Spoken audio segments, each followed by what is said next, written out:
Hello all.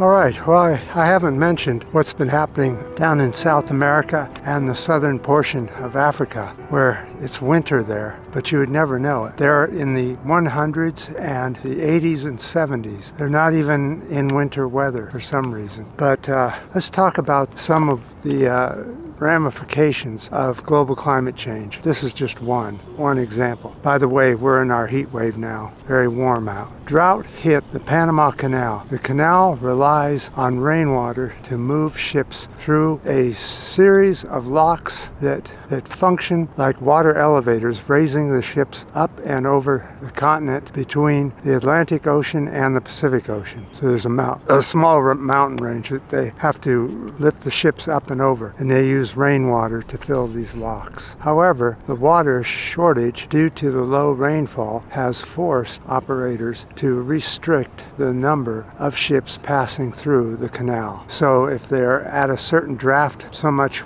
ship is down underneath the water, they have to restrict the ships and they have to go around the Horn of South America. This is a $200 million drop in earnings because they're having to curtail how many ships go through the canal. That is a $200 million drop in earnings all the way until 2024, when the drought is expected to lift, or they're hoping the drought will lift then. They are blaming this El Nino and climate change on the problem. This crisis is unusually severe and will last until September of 2024. So on another subject, across the globe, hot days are getting hotter and more frequent while we're experiencing fewer cold days. It looks like in July 2023, Earth broke its record for the hottest days for 4 days in a row. Over the past decade, daily record high temperatures have occurred twice as often as record lows across the U.S. Heat waves are becoming more common and intense. Heat waves are more frequent in the U.S. If CO2 emissions are not curtailed, daily highs and low temperatures will increase by at least 5 degrees Fahrenheit by the mid-century. So the newest predictions is 5 degrees above industrial levels by mid-century, 2050.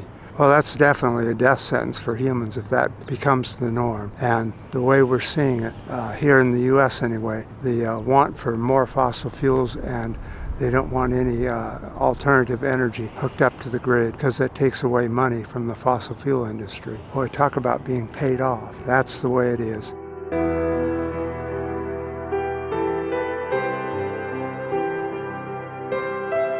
So on this boiling hot day, I've been having a lot of trouble keeping the camera cool, and the ISO, which is very important for brightness, keeps going wacko on me. So I will go ahead and shut this off and go ahead and head back and upload the video. I appreciate all the ups, the new subscribers, and the new comments. And until next time.